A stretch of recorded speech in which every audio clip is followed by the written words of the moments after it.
各位中六嘅同學，你哋仲有大約5個月咧就要去考試噶咯喎。What？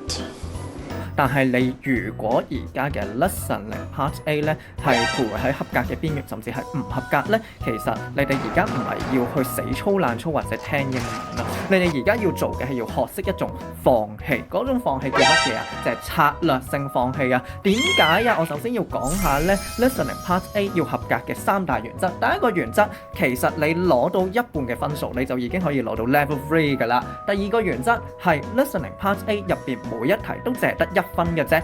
What？ Task 1你只係填下個 MC 寫 ABCD 又係1分。